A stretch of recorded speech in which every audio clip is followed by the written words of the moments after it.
Hello friends, मी प्रज्ञा तुम्हा सर्वांचं स्वागत करते आपल्या कलेक्टर गुरुच्या या ऑनलाईन प्लॅटफॉर्मवरती.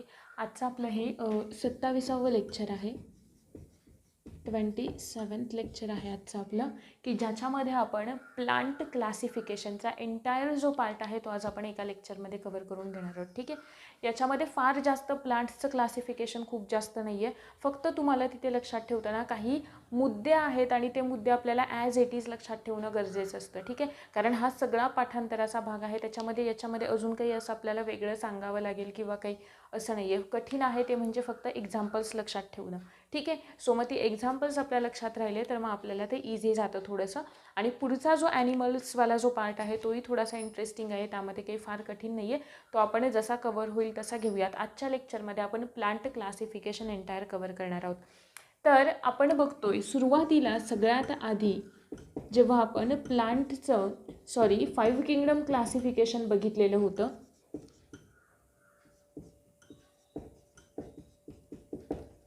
वनस्पतींचे वर्गीकरण. ठीक आहे. सगळ्यात पहिल्यांदा आपण जेव्हा 5 किंगडम क्लासिफिकेशन अभ्यासायला सुरुवात केलेली होती तेव्हा 5 किंगडम क्लासिफिकेशन हे RH विटाकरने दिलेलं होतं.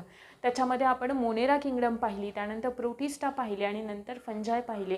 आणि फंजायमध्ये आपण सोबतच अल्गी आणि फंजाय या दोघे कसे काही असोसिएशन करून राहतात किंवा ड्युअल ऑर्गॅनिझम असं आपण लायकेन्सना का म्हणतो, हा जो सगळा पार्ट होता तो पाहिलेला होता. त्याच्यामध्ये आपण फंजायचे काही एक्झाम्पल बघितले, जसं की ईस्ट होतं जे युनिसेल्युलर फंजायचं एक्झाम्पल होतं. पेनिसिलियम आहे. पेनिसिलियम हे सगळ्यात पहिल्यांदा त्याच्यापासून नाही का आपल्याला औषधांमध्ये सुद्धा पेनिसिलिन वापरलं जातं, की जे सगळ्यात पहिल्यांदा अलेक्झांडर या सायंटिस्टनी शोधून काढलं आहे. बरोबर. फ्लेमिंग अलेक्झांडर त्यांनी शोधून काढलं, की ज्याचा ॲक्च्युली स्टडी प्लांट डिसीजेसवरती सुरू होता आणि त्या प्लांट डिसीजेसवरती बॅक्टेरियाशी रिलेटेड ते डिसीजेस होते आणि तिकडचे त्याला थोडंसं रिसर्च होत नव्हतं आणि एक नवीन सॅम्पल आलं की जे याचंच होतं, पेनिसिलिनचं होतं.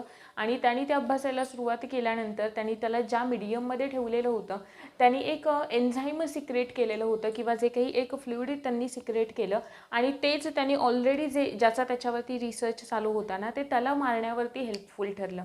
ठीक आहे. आणि मग अशा पद्धतीने त्या पेनिसिलिनचा शोध लागलेला होता जो आपण फंजायमध्ये अभ्यासतो. ठीक आहे. आजचा आपला मुद्दा आहे प्लांट्सचं क्लासिफिकेशन, एंटायर प्लांट. सगळ्यात आधी आता इथून पुढे आपलं क्लासिफिकेशन खूप ब्रॉड होत जाणार आहे. सो आपण ते कन्सेप्ट मॅपच्या फॉर्ममध्ये अभ्यासणार आहोत आणि मग 1 बाय 1 आपण पुढे जाणार आहोत.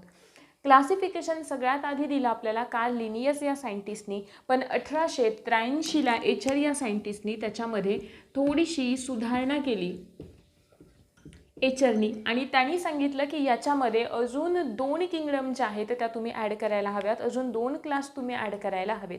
ठीक आहे. मग आता इथे जेव्हा आपण क्लासिफिकेशन म्हणतोय मग या क्लासिफिकेशनचा कोणता ना कोणता तरी आधार असणार आहे. बरोबर. सुरुवातीलाच सांगितलं होतं क्लासिफिकेशन हे नेहमी कोणत्या ना कोणत्या तरी बेसवर असतं. मग आता तो आधार कोणता किंवा तो बेस कोणता, तर बघा जर का आपल्याला 100 प्लांट्स आहेत असं सांगितलं आणि 100 प्लांट आपण कुठून कसे घेतोय बघा, अगदी जे काही लोअर प्लांट्स आहेत म्हणजे शेवाळ वगैरे जे असतं ना की जिकडे काहीच प्लांट पार्ट नाही आहेत त्यांच्यापासून आपण घेतले हायर प्लांट्सपर्यंत, म्हणजे जे काही खूप जास्त डेव्हलप झालेले आहेत, ज्यांच्याकडे मूळ आहे, खोड आहे, पान आहे, ज्यांना फळं येत आहेत, ज्यांच्या फळांमध्ये बिया आहेत, त्या बियांवरती कव्हरिंग आहे, अशा प्लांटपर्यंत, एवढ्या डेव्हलप झालेल्या प्लांटपर्यंत आपण 100 घेतले. ठीक आहे. 100 झाडं घेतली, 100 प्लांट घेतले आणि त्यांच्यामध्ये आपल्याला क्लासिफिकेशन करायचं आहे. तर सगळ्यात पहिला मुद्दा हा असेल की त्यांच्यामध्ये प्लांट पार्ट डेव्हलप झालेले आहेत की नाही आहेत.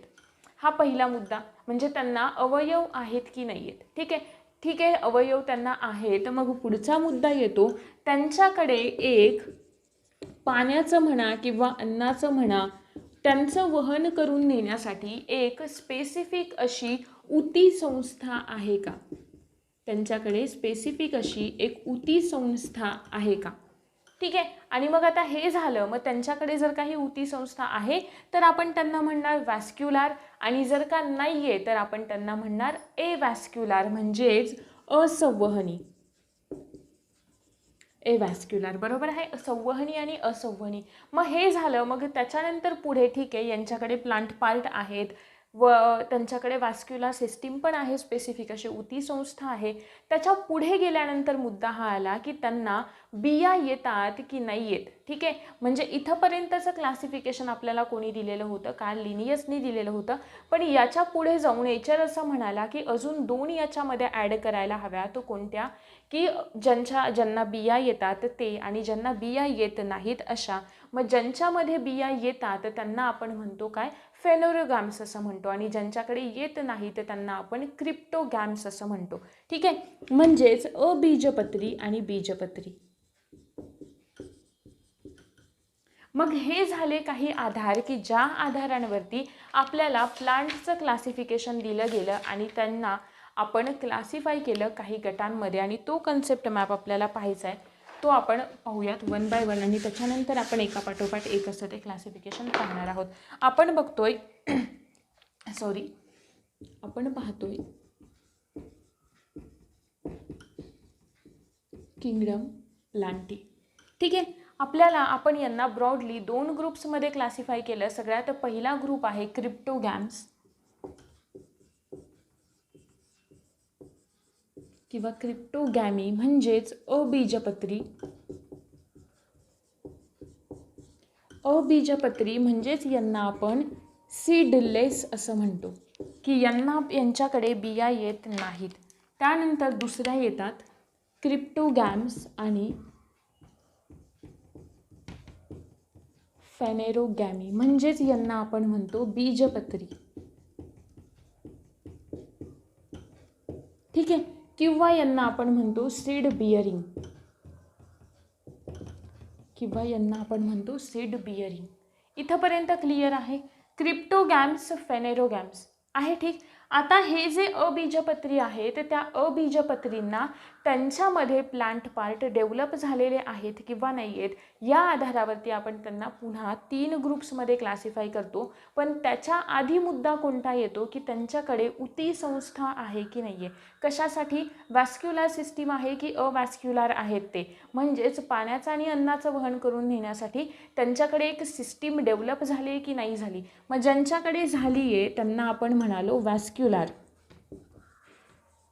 म्हणजेच संवहनी, आणि ज्यांच्याकडे नाही आहे त्यांना आपण म्हणालो अवॅस्क्युलर,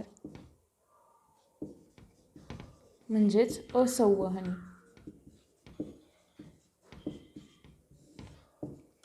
आहे इथंपर्यंत. ठीक, मग हे जे संवहनी आहे ते त्या संवहनीमध्ये ठीक आहे, हे जे असंवहनी आहे ते जे अवॅस्क्युलर आहेत त्या अवॅस्क्युलरमध्ये 2 येतात. कोणते 2 येतात, पहिलं आहे इकडे असंवहनी म्हणूयात, इकडे संवहनी म्हणूयात, एव्हॅस्क्युलर. यांच्यामध्ये 2 येतात. पहिलं आहे थॅलोफायटा आणि दुसरं आहे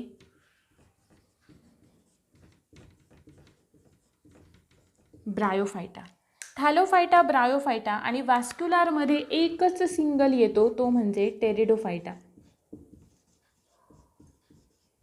यांच्यामध्ये एकच येतो, कोणता येतो, टेरिडोफायटा. त्यानंतर जेव्हा आपण इकडे पाहतो तेव्हा इकडे जर का यांच्याकडे बीजपत्री आहे, त्यांच्याकडे बियासुद्धा आहेत, मग त्या बियांचं प्रोडक्शन होण्यासाठी यांच्याकडे तर वॅस्क्युलर सिस्टीम असणारच आहे. त्यांच्याकडे ते सगळे फूड ज्युसेस, सगळे न्यूट्रिएंट पोहोचत आहेत. म्हणजे हे कसे असणार आहेत, वॅस्क्युलर असणार आहेत, म्हणजेच संवहनी असणार आहेत. यांच्याकडे एक सिस्टीम तयार झालेली आहे पाण्याचं, अन्नाचं वहन करून नेण्यासाठी आहे. बरोबर, मग यांना आपण पुन्हा 2 ग्रुप्समध्ये क्लासिफाय करतो. कोणते, ज्यांना आपण म्हणतो जिम्नोस्पर्म आणि अँजिओस्पर्म.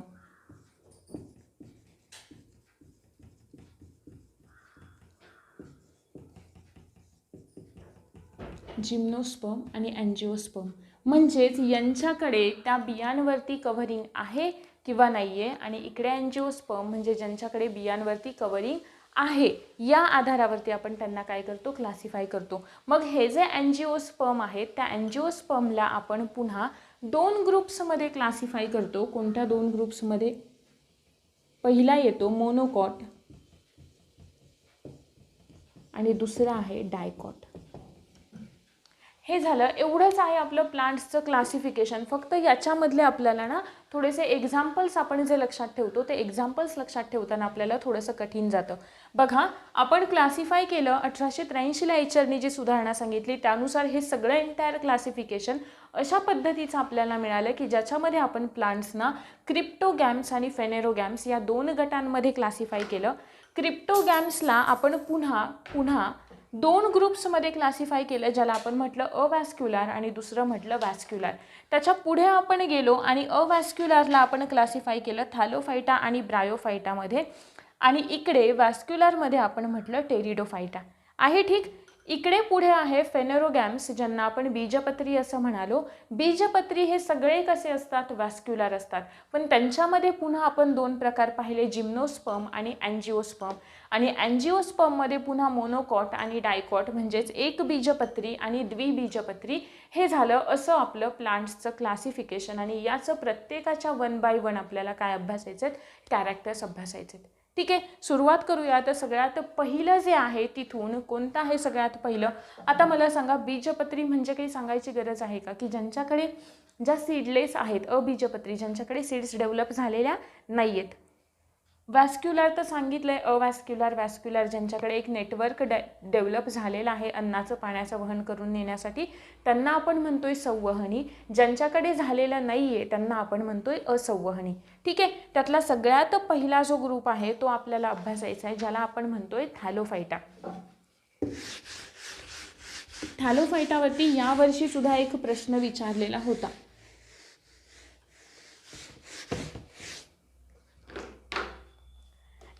पहिलं जातोय थॅलोफायटाकडे.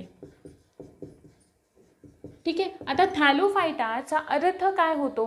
सिंपल आहे, शब्दाचा अर्थ समजून घ्यायचा, फोड करायचा आणि मग पुढे जायचं. थॅलोफायटा म्हणजेच थॅलस आणि फायटॉन. थॅलसचा अर्थ होतो, थॅलस म्हणजे सिंपल आणि फायटॉन म्हणजे प्लांट. म्हणजेच काय? Simple plant. सिंपल प्लांट याचा अर्थ असा होतो की यांच्याकडे कोणतेही प्लांट पार्ट डेव्हलप झालेले नाही आहेत. प्लांट पार्ट डेव्हलप झालेले नाही, म्हणून आपण यांना काय म्हणतोय? सिंपल प्लांट असं म्हणतोय. ठीक आहे, मग प्लांट पार्ट डेव्हलप झालेले नाही आहेत, पण हे काय आहेत? यांच्यामध्ये जेवढे काही येतात ना, प्लांट्स येतात, म्हणजेच जे काही लिव्हिंग ऑर्गॅनिझम्स यांच्यामध्ये येतात ते सगळे कोण असतात? तर असतात अल्गी. आणि म्हणूनच आपण थॅलोफायटाला काय म्हणतो? ग्रुप ऑफ अल्गी असं म्हणतो. थॅलोफायटाला आपण म्हणतो ग्रुप ऑफ अल्गी असं. आहे ठीक. जे काही 90% जे काही हे होतं ना, आपण ज्याला म्हणतो फोटोसिंथेसिस होतं, ते या अल्गीजकडून होतं किंवा या थॅलोफायटा या ग्रुपकडून होतं. ठीक आहे, त्यानंतर आपण ज्या ब्रांचमध्ये अल्गीचा अभ्यास करतो त्या ब्रांचला आपण म्हणतो फायकॉलॉजी. त्या ब्रांचला आपण म्हणतो फायकॉलॉजी. आणि फादर ऑफ फायकॉलॉजी असं आपण कोणाला म्हणतो? लाइंगर या सायंटिस्टला म्हणतो आपण. लाइंगर हा जो सायंटिस्ट आहे त्याला आपण फादर ऑफ इंडियन फायकॉलॉजी असं म्हणतो. आणि फादर ऑफ फायकॉलॉजी असं आपण म्हणतो मॉरिस या सायंटिस्टला. लाइंगरला आपण फादर ऑफ इंडियन फायकॉलॉजी म्हणतोय. Father of Indian phycology. आणि मॉरिस हा जो सायंटिस्ट आहे त्याला आपण म्हणतो फादर ऑफ फायकॉलॉजी.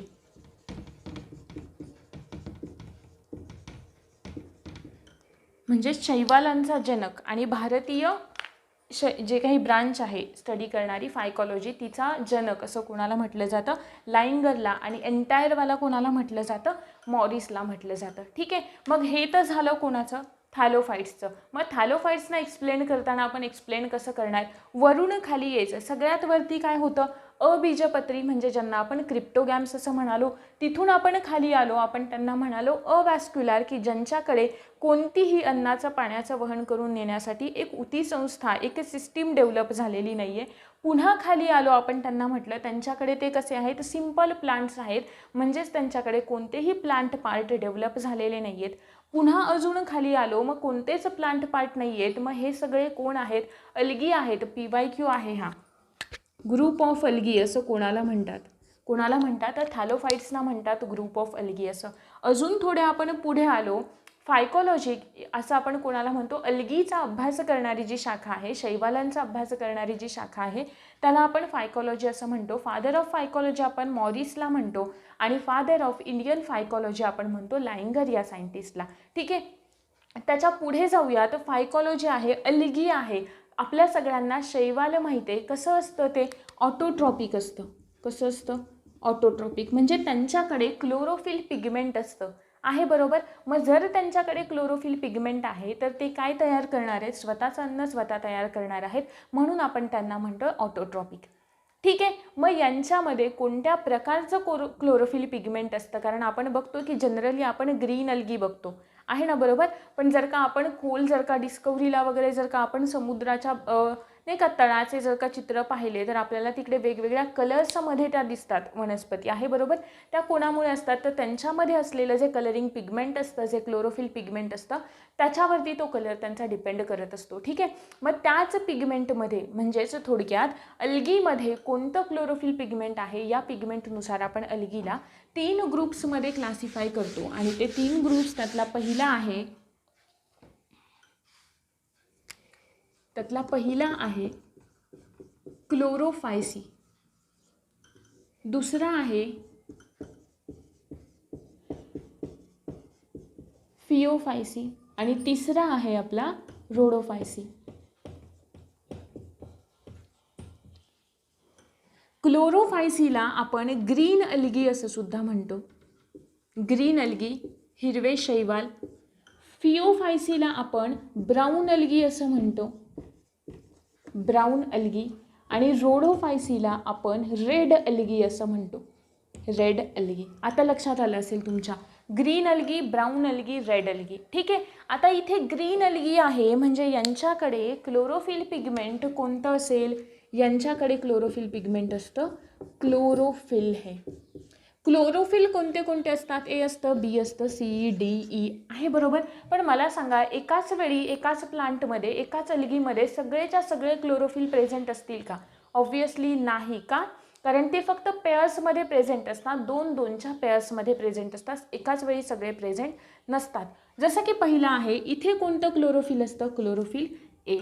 हे जे फिओफायसी आहे, फिओफायसीजमध्ये क्लोरोफिल ए पण असतं आणि क्लोरोफिल सी बी पण असतं आहे, ठीक. त्याच्यानंतर इकडे पुढे सी असतं इथे आणि यांच्यामध्ये क्लोरोफिल ए प्लस डी असतं. क्लिअर इथंपर्यंत? Chlorophyll a, chlorophyll B, chlorophyll a c आणि क्लोरोफिल ए डी. ठीक आहे, त्याच्यानंतर यांना आपण ग्रीन अल्गी म्हणतोय. ग्रीन अल्गी म्हणतोय म्हणजे यांच्याकडे पिगमेंट कोणतं असणार आहे? क्लोरोफिल पिगमेंट असणार आहे, क्लोरोफिल. इकडे कसं आहे? ब्राऊन अल्गी आहे म्हणजे यांच्याकडे क्लोरोफिल पिगमेंट कोणतं असतं?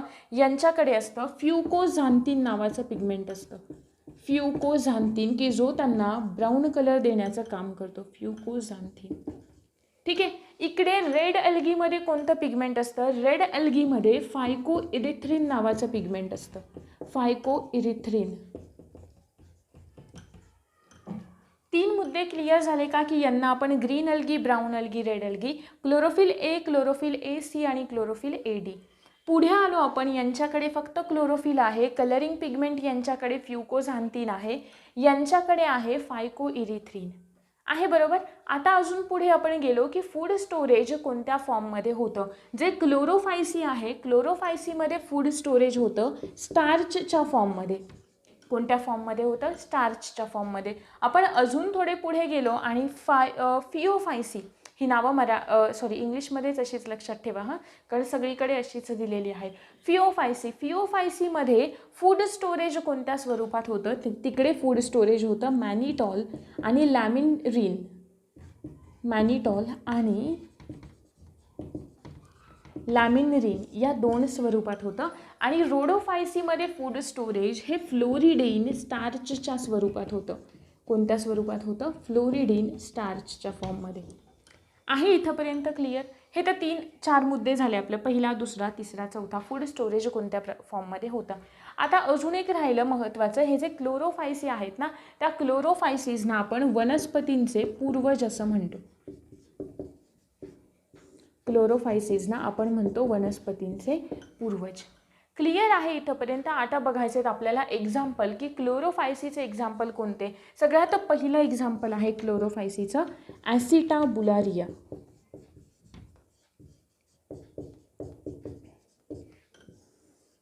सेकंड एक्झाम्पल आहे उल्वा. पुढे आहे थर्ड एक्झाम्पल कोर्लेपा. त्यानंतर आपण पुढे आलो, यांचे एक्झाम्पल आहे फ्यूकस आहे, त्यानंतर आहे एक्टोकार्पस, फ्यूकस आहे, एक्टोकार्पस आहे, अजून यांच्यामध्ये लॅमिनारिया आहे.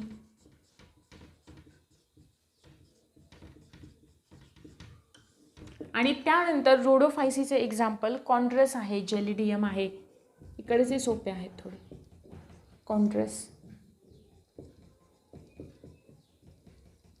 जेलिडियम. ठीक आहे, हे असे काही एक्झाम्पल आहे, जसं की पोरफायरा वगैरे आहे ना, ते ठीक आहे. हे झाले यांचे एक्झाम्पल. आणि हा झाला आपला थॅलोफायटावाला ग्रुप. ठीक आहे, एवढंच आहे. याच्यामध्ये फार जास्त काहीच डिटेलमध्ये नाही आहे, फक्त आपल्याला अल्गी, कारण थॅलोफायटामध्ये सगळ्या काही येत आहेत, अल्गी येत आहेत, आहे बरोबर. आणि अल्गीजना आपण त्यांच्यामध्ये असलेल्या क्लोरोफिल पिगमेंटनुसार काय करतोय, क्लासिफाय करतोय की त्यांच्याकडे कोणतं क्लोरोफिल पिगमेंट आहे. त्यानुसार 3 ग्रुपमध्ये क्लासिफाय केलं. पहिलं आहे Chlorophyceae, green algae, chlorophyll a, chlorophyll pigment, chloroplast, chlorophyll pigment, food storage स्टार्चच्या फॉर्ममध्ये वनस्पतींचे पूर्वज असं आपण त्यांना म्हणतो. एक्झाम्पल आहेत ॲसिटाबुलारिया, उल्वा आणि कोर्लेपा. पुढे गेलो, फिओफायसी, ब्राऊन अल्गी, क्लोरोफिल ए प्लस सी, फ्युकोझांथिन, मॅनिटॉल आणि लॅमिनरिन या स्वरूपात फूड स्टोरेज करतात. ठीक आहे, आणि एक्झाम्पल्स आहेत फ्यूकस आहे, एक्टोकार्पस आहे, लॅमिनारिया आहे. पुढे गेलो, रोडोफायसी, रेड अल्गी, क्लोरोफिल ए आणि डी, फायको इरिथ्रिन, फ्लोरिडिन, स्टार्चच्या स्वरूपात फूड स्टोरेज होतं. कॉन्ड्रस आणि जेलिडियम हे 2 झाले त्यांचे एक्झाम्पल्स. आता आपल्याला पुढे जायचं आहे ब्रायोफायटामध्ये. ठीक आहे, त्यानंतर पुढे आपण पाहतोय आपला सेकंड ग्रुप आहे. क्लासिफिकेशन लक्षात आहे, तुम्ही लिहून घेतलं असेल एक कन्सेप्ट मॅप. त्याच्यामध्ये पुढचं आहे, कशामध्ये येतं ते अवॅस्क्युलरमध्येच येतं. कोण आहे अवॅस्क्युलरमध्ये येणारं? सेकंड आहे ब्रायोफायटा. कोण आहे सेकंड? ब्रायोफायटा. ब्रायोफायटाचं वर्णन आपण कसं करणार? पुन्हा एकदा कसं? क्रिप्टोगॅम्स म्हणजेच अबीजपत्री. पुढे थोडंसं खाली आलो, काय आहे? असंवहनी, अवॅस्क्युलर. अजून थोडे खाली आलो, प्लांट पार्ट डेव्हलप झालेले आहेत की नाही. आता आलं इथे प्रश्न आला, थॅलोफायटापासून ब्रायोफायटाजना आपण वेगळं का केलं? याचं पण एक कारण आहे, कारण थॅलोफायटाकडे कोणतेच प्लांट पार्ट डेव्हलप झालेले नाही आहेत. पण जेव्हा आपण ब्रायोफायटाकडे जातो तेव्हा ब्रायोफायटाकडे मुळांसारखी रचना असलेले, ब्रायोफायटाकडे मुळांसारखी रचना असलेले मुलाभ, ज्यांनाच आपण रायझॉइड असं म्हणतो, ते रायझॉइड डेव्हलप झालेले असतात. म्हणजेच ॲक्च्युअली प्लांट पार्ट आहेत का नाही आहेत, खरंच रूट्स आहेत का नाही आहेत, पण रूटसारखं स्ट्रक्चर असलेलं एक स्ट्रक्चर, ठीक आहे, म्हणजे रूटसारखंच एक स्ट्रक्चर डेव्हलप झालेलं असतं. पण जे ॲक्च्युअल रूट नाही आहे तर त्यांना आपण काय म्हणतोय? मुलाभ, म्हणजेच रायझॉइड असं म्हणतो. ठीक आहे, मग ब्रायोफायटाला आपण म्हणालो क्रिप्टोगॅम्स, बीजपत्री, प्लांट पार्ट तर डेव्हलप झालेले नाही आहेत आहे, पण प्लांट पार्ट सारखं थोडंसं पुढे गेलं आहे थॅलोफायटापेक्षा, म्हणून आपण त्यांना काय केलं? सेपरेट काढलं. ब्रायोफायटामध्ये जवळजवळ 960 प्रजाती, 960 प्रजाती आणि जवळजवळ 10,000पेक्षा जास्त, जवळजवळ 10,000 नाही 24,000पेक्षा जास्त आपल्याला यांच्यामध्ये जाती म्हणजे जीनस आणि स्पीसीज एवढं व्हेरिएशन या एका ग्रुपमध्ये आहे. म्हणजे तुम्ही इमॅजिन करू शकता की आपण क्रिप्टोगॅम्सपासून एवढ्या खाली आलो तरीसुद्धा इव्हन ब्रायोफायटामध्ये 960 प्रजाती म्हणजे जीनस आहेत आणि 24,000पेक्षा जास्त किंवा 24,000 रेंजमध्ये जाती आहेत. म्हणजे व्हेरिएशन किती आहे ते पहा. ठीक आहे, मग यांचं थोडंसं जर का आपण रचना पाहिली तर यांचं शरीर कसं असतं? चपटं शरीर असतं, फ्लॅट असतं. त्यानंतर कसं असतं? मऊ असतं, सॉफ्ट असतं. आणि मेन म्हणजे रिबिनसारखं असतं, रिबिन लाईक स्ट्रक्चर असतं. आहे ठीक इथंपर्यंत. यांना मोस्टली या सगळ्याच कशा असतात, जे ब्रायोफाइट्स असतात ते ब्रायोफाइट्स कसे असतात, भूचर असतात, टेरेस्ट्रियल असतात. ठीक आहे, म्हणजे जमिनीवर राहणारे असतात. पण त्यांना फर्टिलायझेशनसाठी किंवा त्यांचं एक लाईफ सायकल कंप्लीट करण्यासाठी, फर्टिलायझेशन करण्यासाठी त्यांना पाण्याची गरज भासते. ठीक आहे, फर्टिलायझेशनसाठी मग ते कुठे जाणार आहेत, पाण्यात जाणार आहेत. हे झालं आपलं कोणतं, ब्रायोफायटावालं. ठीक आहे, पण ब्रायोफायटामध्ये अजून पुन्हा आपण क्लासिफाय करतो का काही, येस करतो. मग कशाच्या आधारावरती, तर हे जे रायझोइड आहेत ना, ते रायझोइड युनिसेल्युलर आहे की मल्टीसेल्युलर आहे याच्या आधारावरती आपण काय करतो, यांना क्लासिफाय करतो. ठीक आहे, आता रायझोइड मग कशा पद्धतीने क्लासिफाय करतो आपण बघा, 2 ग्रुप्समध्ये क्लासिफाय करतो. पहिला आहे लिव्हरवॉर्ट्स आणि दुसरा आहे मॉसेस. मग हे रायझोइड्स जर का युनिसेल्युलर असतील, रायझोइड जर का युनिसेल्युलर असतील तर आपण त्यांना काय म्हणणार आहे, युनिसेल्युलर रायझोइड्स. मग आपण त्यांना काय म्हणालो, लिव्हरवॉर्ट्स असं म्हणालो. आणि हे रायझोइड जर का मल्टीसेल्युलर असतील तर आपण त्यांना काय म्हणणार आहे, मल्टीसेल्युलर रायझोइड. मग आपण त्यांना काय म्हणणार आहे, मॉसेस असं म्हणणार आहे. ठीक आहे, मग थोडक्यात आपण असं म्हणू शकतो का की हे जे आहेत ते ब्रायोफायटा लोअर आहेत किंवा लेस डेव्हलप आहेत, लोअर ब्रायोफाइट्स किंवा लेस डेव्हलप.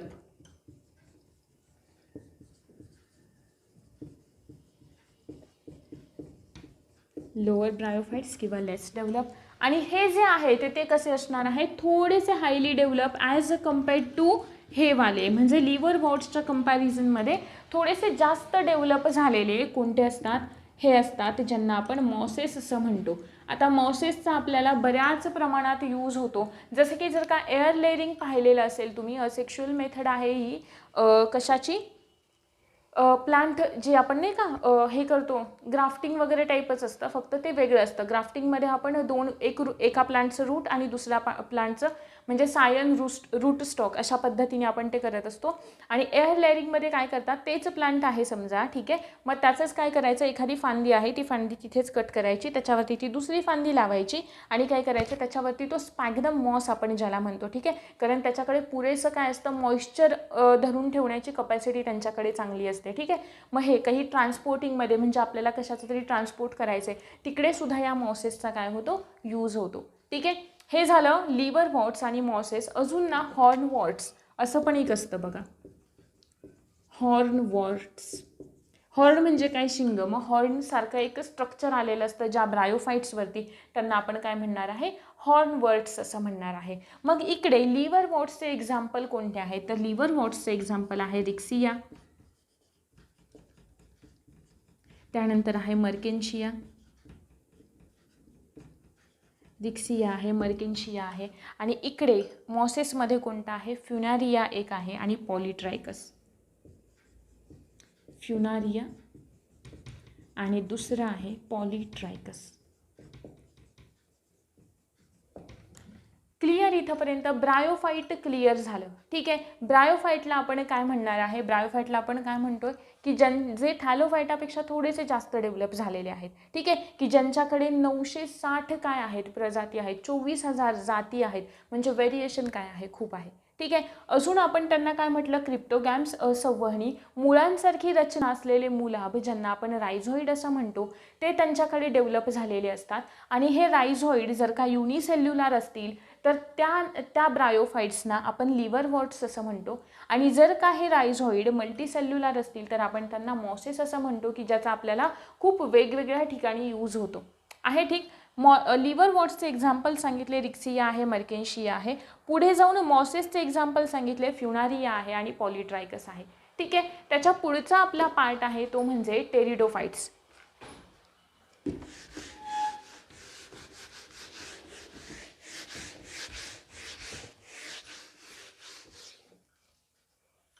याच्या पुढचा पार्ट आहे आपला टेरिडोफाइट्स. आपण पाहिलं ब्रायोफाइटाचा जो अभ्यास करणारी जी शाखा आहे, एक मुद्दा सांगायचा राहिला, ब्रायोफाइट्सचा स्टडी करणारी जी ब्रांच आहे तिला आपण ब्रायोलॉजी असं म्हणतो. आणि फादर ऑफ ब्रायोलॉजी असं आपण कोणाला म्हणतो, फादर ऑफ ब्रायोलॉजी अरे चुकलं की काय, फादर ऑफ ब्रायोलॉजी असं आपण म्हणतो हेडविक नावाच्या सायंटिस्टला. ठीक आहे. आणि फादर ऑफ इंडियन बायोलॉजी असं कोणाला म्हणतो, इंडियन ब्रायोलॉजी असं आपण म्हणतो कश्यप हे जे सायंटिस्ट आहेत ना त्यांना, कश्यप. लक्षात ठेवायचे, दोन थोडासा फॅक्च्युअल डाटा आहे त्याच्यामुळे असं एखादा गोष्ट राहून जाते सांगायची, नोट्समध्ये येईल, don't worry. Father of bryology आपण म्हणतोय हेडविक या सायंटिस्टला, फादर ऑफ इंडियन ब्रायोलॉजी आपण म्हणतोय कश्यप या सायंटिस्टला. आणि त्याच्यानंतरचा आपला पुढचा ग्रुप आहे तो म्हणजे टेरिडोफाइटा.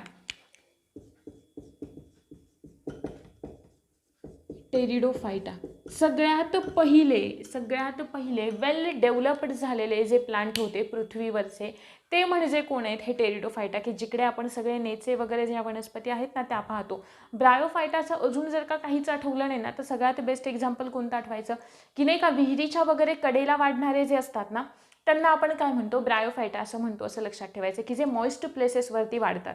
ठीक आहे, हे झालं ब्रायोफाइटा. आता आपण बघतोय टेरिडोफाइटा. टेरिडोफाइटाचं फार काही नाही आहे, तर टेरिडोफाइटाला आपण का म्हणून ओळखतो, तर सगळ्यात महत्त्वाचं की हे कसे आहेत, पहिले वॅस्क्युलार आणि त्याच्यानंतर पुढे आणि सगळ्यात महत्त्वाचं म्हणजे ज्यांच्याकडे प्लांट पार्ट आहे ते डेव्हलप असे ते म्हणजे कोण आहेत, ब्रायोफाइटा आहेत, टेरिडोफाइटा आहेत.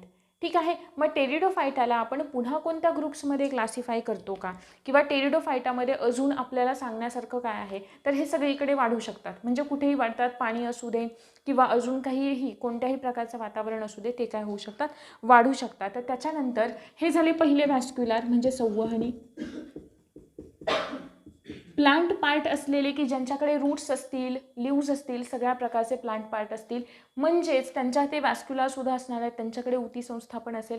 मग यांना आपण पुन्हा अजून 4 ग्रुप्समध्ये क्लासिफाय करतो. ठीक आहे. आता ते 4 ग्रुप्स आणि त्यांचे एक्झाम्पल्स असे आपल्याला लक्षात ठेवायचे आहेत. बघा, पहिला ग्रुप आहे सिलोप्सिडा, त्यानंतरचा ग्रुप आहे लायकोप्सिडा, त्यानंतर आहे स्पेनोप्सिडा आणि त्यानंतरचा ग्रुप आहे टेरोप्सिडा. हे 4 ग्रुप आहेत. थोडीशी नावं कठीण आहेत पण ठीक आहे, लक्षात ठेवायची. ठीक आहे. पहिलं मी म्हणाले पहिला ग्रुप वॅस्क्युलर आहे टेरिडोफाइटा, प्लांट पार्ट डेव्हलप झालेले आहेत. 4 ग्रुप्स त्यांचे लक्षात ठेवायचे आणि त्यांचे एक्झाम्पल, पहिला आहे सिलोप्सिडा, दुसरा आहे लायकोप्सिडा, त्यानंतर आहे स्पिनोप्सिडा आणि टेरोप्सिडा. एक्झाम्पल्स बघूयात आपण. सगळ्यात पहिलं एक्झाम्पल आहे सिलोटम. सिलोप्सिडाचं एक्झाम्पल आहे सिलोटम. त्यानंतर दुसरा जे आहे त्याचं एक्झाम्पल आहे लायकोफाइटा, याला लायकोफाइटा सुद्धा असं सुद्धा आपण म्हणतो. नंतर आहे इक्विसेटम, जे स्पिनोप्सिडा आपण म्हणतोय त्याचं बेस्ट एक्झाम्पल आहे इक्विसेटम. एक्झाम्पल फारसे माझ्याही लक्षात राहत नाहीत पण ठीक आहे, तुम्ही प्रॅक्टिस करायला लक्षात राहायला हवेत. आणि नंतरच आहे नेल्स. ठीक आहे, हे एक्झाम्पल लक्षात ठेवा, थोडेसे कठीण आहेत याच्यामध्ये, एवढंच आहे. आणि अजून टेरिडोफाइट, फादर ऑफ टेरिडोफाइट कोणाला म्हणायचं, थिओफ्रस्टसला म्हणायचं. अजून थिओफ्रस्टसला आपण काय म्हणतो, फादर ऑफ प्लांट सायन्स असं सुद्धा म्हणतो. बघा हा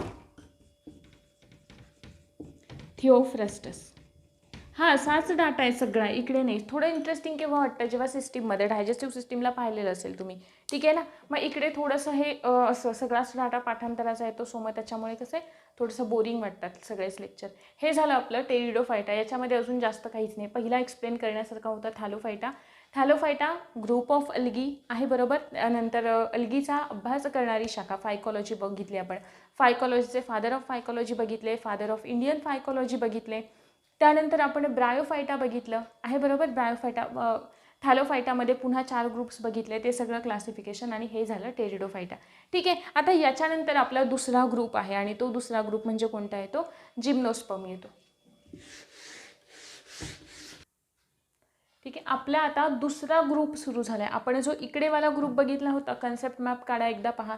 इकडे जो ग्रुप बघितला होता कोणतावाला होता, तो अबीजपत्रीवाला होता. तो आपला एंटायर ग्रुप कंप्लीट झालेला आहे, कारण त्याच्यामध्ये आपल्याला ते 3च बघायचे असतात. कोणते, थॅलोफाइटा आहे, ब्रायोफाइटा आहे, टेरिडोफाइटा आहे. ठीक आहे. ते 3ही आपले कंप्लीट झाले. 3हीमध्ये फार काही नाही आहे. आता आपण पुढे आलो, कुठे आलो, ज्याच्यातले आपल्याला यांच्यावरती जास्त प्रश्न विचारलेत. बघा हे जे 2 आहेत ना तिकडे, ठीक आहे. मग आत्ता आपण बघतोय फेनेरोगॅम्स, ज्यांनाच आपण बीजपत्री असं म्हणतोय. ज्यांनाच आपण काय म्हणतोय, बीजपत्री. म्हणजेच ज्या काय करू शकतात, सीड बिअरिंग असतात, ज्यांच्याकडे बियांची निर्मिती होते आहे, बरोबर. म्हणजे ज्या सीड प्रोड्यूस करू शकतात त्यांना आपण म्हणतोय फेनेरोगॅम्स असं. ठीक आहे. त्या फेनेरोगॅम्सला आपण पुन्हा 2 ग्रुप्समध्ये क्लासिफाय केलं. कोणत्या आधारावरती, की त्यांच्याकडे प्रोटेक्टिव्ह कव्हरिंग आहे की नाही आहे. कोणावरती, जर का या सीड बिअरिंग आहे तर त्या सीड प्रोड्यूस करू शकतायत, तर मग त्या सीडवरती प्रोटेक्टिव्ह कव्हरिंग आहे किंवा नाही आहे, या आधारावरती आपण त्यांना केलं जिम्नोस्पर्म आणि अँजिओस्पर्म. मग हे जे अँजिओस्पर्म आहे ते त्यांच्यावरती प्रोटेक्टिव्ह कव्हरिंग असतं. आता प्रोटेक्टिव्ह कव्हरिंग असतं म्हणजेच काय, त्यांना फळे येतात. ठीक आहे. म्हणून तर त्यांच्या फळांमध्ये असलेल्या बिया आणि त्यांच्यावरती ते प्रोटेक्टिव्ह कव्हरिंग. ठीक आहे. कोणामध्ये, अँजिओस्पर्ममध्ये. ठीक आहे. अँजिओस्पर्मला आपण मराठीमध्ये आवृत्तबीजी असं म्हणतो. आवृत्तबीजी असं म्हणतो. आणि जिम्नोस्पर्मला आपण अनावृत्तबीजी असं म्हणतो. त्यानंतर आपण पुढे गेलो. सगळ्यात पहिल्यांदा जिम्नोस्पर्म ही जी टर्म आहे ती आपल्याला थिओफ्रस्टस या सायंटिस्टने दिली त्याच्या एन्क्वायरी इंटू प्लांट या बुकमध्ये.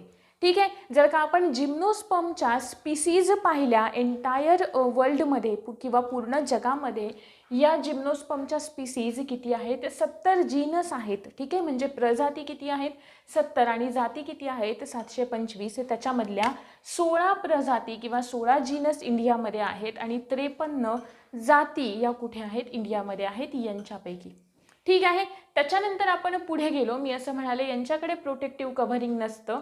त्यानंतर काही प्लांट्स असे असतात की जे कोणा ना कोणासोबत तरी सिम्बायोटिक असोसिएशन करून राहतात आहे, बरोबर. आपण सिम्बायोटिक असोसिएशनचं सगळ्यात बेस्ट एक्झाम्पल कोणतं पाहिलेलं होतं, लायकेन पाहिलेलं होतं. पण फक्त एकटं लायकेन नाही आहे की जे फंजाय आणि अल्गी दोघांनी एकमेकांसोबत जर का सिम्बायोटिक असोसिएशन केलं त्याला आपण ड्युअल ऑर्गॅनिझम असं सुद्धा म्हणतो.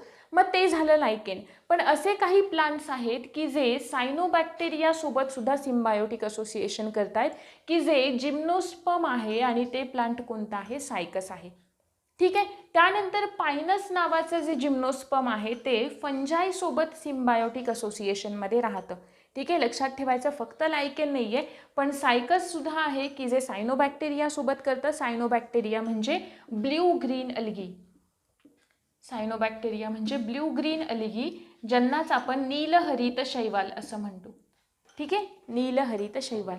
त्याच्यानंतर पुढे आलं की झिंकोबायला जे आहे ना त्याला आपण लिव्हिंग फोसाइल्स असं सुद्धा म्हणतो, कारण ते काही ठिकाणी वनस्पतींच्या फॉर्ममध्ये आहे आणि काही ठिकाणी जीवाश्मांच्या फॉर्ममध्ये आहे. म्हणून ते एक एक्झाम्पल लक्षात ठेवायचं, याच्यावरती विचारू शकतात. सो पाठांतर करायचं हा पाठ. त्यानंतर पुढे गेलो आपण कोणाकडे, अँजिओस्पर्मकडे. अँजिओस्पर्मला काय आहे तर त्यांच्यावरती प्रोटेक्टिव्ह कव्हरिंग आहे, तिकडे फळे पण येत आहेत आहे, बरोबर. त्यांचा आकार वेगवेगळा असतो आणि त्या आकारानुसार सुद्धा आपण त्यांना क्लासिफाय करतो. मग सगळ्यात मोठी किंवा सगळ्यात लहान अँजिओस्पर्म कोणती आहे तर वोल्फिया. PYQ आहे बरं का, येऊन गेलाय हा प्रश्न. वोल्फिया. युकॅलिप्टस सुद्धा विचारलेला आहे कुठेतरी. ती सर्वात उंच आवृत्तबीजी आहे किंवा जिम्नोस्पर्म आहे, लक्षात ठेवायचं. ठीक आहे. आणि पुन्हा या अँजिओस्पर्मला आपण 2 ग्रुप्समध्ये क्लासिफाय करतो. त्यातला पहिला आहे एक बीजपत्री, ज्याला आपण म्हणतोय मोनोकॉट, आणि दुसरा आहे द्विबीजपत्री, ज्याला आपण म्हणतोय डायकॉट. मोनोकॉट आणि डायकॉट या दोघांचं जास्त आपल्याला इकडे थोडेसे प्रश्न जास्त विचारतात. ठीक आहे. म्हणजे काय तर यांचे गुणधर्म देतात आणि मग आपल्याला ते विचारतात इधर हे मोनोकॉटमध्ये येईल की डायकॉटमध्ये येईल. ठीक आहे. तर आपण त्यांचं ते 1 बाय 1 पाहूयात. सगळ्यात पहिल्यांदा आपण बघूयात मोनोकॉट्सचे. ठीक आहे. मोनोकॉट म्हणजे आपण कुणाला म्हणतो की ज्यांच्याकडे फक्त सिंगल कॉटिलिडॉन आहे, म्हणजे एकच दल आहे, सिंगल कॉटिलिडॉन आहे. त्यानंतर अजून काय असतं, तंतुमय मुळे असतात. म्हणजे रूट्स कसे असतात यांचे, फायब्रस असतात, फायब्रस रूट्स. त्यानंतर अजून यांच्यामध्ये काय सांगायचं झालेलं, त्यांचं जे खोड असतं ना, स्टेम जे असतं ते कसं असतं, हॉलो असतं, म्हणजेच पोकळ असतं, हॉलो किंवा पोकळ स्टेम. आणि यांच्यामध्ये ज्या पेटल्स असतात ना किंवा फूल जे असतं ना, ते फूल 3-3च्या रेंजमध्ये असतं. म्हणजे 3 असतील, 6 असतील पेटिओल्स जे असतात ना, म्हणजे फुलांचं जे आपण म्हणतो ना ते थोडक्यात आपण असं म्हणू शकतो की ते कसं असतं, त्रिभागी असतं. कसं असतं? त्रिभागी. आणि त्याच्यानंतर अजून एक पॉईंट आहे, तो म्हणजे आपण जर का पानांवरच्या वेन्स पाहिल्या तर त्या कशा असतात? पॅरलल असतात. म्हणजे एक बीजपत्रीमध्ये किंवा मोनोकॉट्समध्ये वेनेशन कसं असतं? समांतर असतं, पॅरलल असतं. ठीक आहे. आता जेव्हा आपण इकडे द्विबीजपत्रीमध्ये बघतो तेव्हा यांच्याकडे इकडे एकच दल आहे, म्हणजे सिंगल कॉटिलिडॉन आहे. इकडे काय असेल? डबल कॉटिलिडॉन आहे, बरोबर, म्हणजे द्विदल. इकडे फायब्रस रूट आहेत, म्हणजे इकडे कसे असतील? टॅप रूट असणार आहेत. त्यानंतर हॉलो आहे. इकडचं स्टेम कसं आहे? पोकळ. इकडचं कसं असेल? भरीव असेल, हॉलो नसेल. हे त्रिभागी आहे. हे कसं असतं? पंचभागी असतं. म्हणजे 5-5च्या याच्यामध्ये त्याला काय असतात? त्या पेटल्स असतात. ठीक आहे. पेट्युल्स, पेटल्स ज्या असतात ना त्या 5-5च्या पटीमध्ये असतात, 5च्या पटीत. इकडे कसं आहे? वेनेशन समांतर. मग इकडे कसं असेल? रेटिक्युलेट. रेटिक्युलेट म्हणजे जाळीदार आहे. इथे आपलं प्लांट क्लासिफिकेशन संपलं. किती सोपासा पार्ट होता. जर तुमच्या एक्झाम्पल लक्षात राहिले ना तर मग तुम्हाला तो पार्ट सोपा आहे, आणि एक्झाम्पल लक्षात ठेवणं सगळ्यात कठीण आहे. ठीक आहे. आणि हे इथे आपलं एंटायर जे काही प्लांट क्लासिफिकेशन होतं ते संपलेलं आहे. थोडासा वेळ लागू शकतो आपल्याला, आणि तो कुठे? फक्त ॲनिमल क्लासिफिकेशनला, कारण आपल्याला तिकडे 10च्या 10 फायलम सगळेच्या सगळे अभ्यासायचे असतात त्याच्यामुळे. ठीक आहे. आणि थोडंसं ॲनिमल क्लासिफिकेशनवरती प्रश्नही जास्त येतात, पण प्लांट क्लासिफिकेशन आहे 9वीच्या बुकमधून केलं ना तरी चालेल, कारण थोडाफार जास्त फरक नाही दिलेला आहे. फक्त 11वीच्या बुकमध्ये जे खाली सबटाईप्स होते ना ते सगळे सबटाईप मी तुम्हाला इथे सांगितलेले आहे. सो जर का तुम्ही त्या नोट्स काढल्या असतील स्वतःच्या तर त्या रीड केल्यात तरीसुद्धा ते सफिशियंट आहे. फक्त एक्झाम्पल एकदा व्यवस्थित बघून घ्यायचे. ठीक आहे. हा होता आपला प्लांट क्लासिफिकेशनचा पार्ट. एकदा क्विक रिकॅप घेऊयात. सगळ्यात पहिल्यांदा पहिले 2 आहेत, अबीजपत्री, बीजपत्री आहे, बरोबर. नंतर पुन्हा आपण थोडेसं खाली आलो. कशामध्ये? वॅस्क्युलर, अवॅस्क्युलरमध्ये आलो आहे. जिम्नोस्पर्म, अँजिओस्पर्ममध्ये आलो. तिथून खाली हे कशातलं होतं? जिम्नोस्पर्म, अँजिओस्पर्म इकडेचं फॅनेरोगॅम्समधलं होतं. पुन्हा अँजिओस्पर्ममध्ये 2 आले, एक बीजपत्री, द्विबीजपत्री. इकडचा पार्ट क्लिअर झाला. इकडचा पार्ट होता कोणता? क्रिप्टोगॅम्सवाला. क्रिप्टोगॅम्समध्ये आपण खाली आलो. काय केलं? संवहनी आणि असंवहनी केलं. ठीक आहे. संवहनी जे होते त्याच्यामध्ये फक्त कोण होतं? वॅस्क्युलरमध्ये टेरिडोफाइट्स होते. आणि इकडे असंवहनी जे होते त्यांच्यामध्ये कोण होते? असंवहनीमध्ये थॅलोफायटा होते आणि ब्रायोफायटा होते. आणि सगळ्याच आपण इन डिटेल पाहिलेलं आहे. एक्झाम्पल व्यवस्थित करा. होप सो की तुम्हाला हा प्लांट क्लासिफिकेशनवाला जो काही सगळ्याचा फॅक्च्युअल पार्ट आहे तो समजलेला असेल. एकदा रीड करून घ्या, थोडीशी प्रॅक्टिस केल्यानंतर लक्षात राहील. Thank you very much.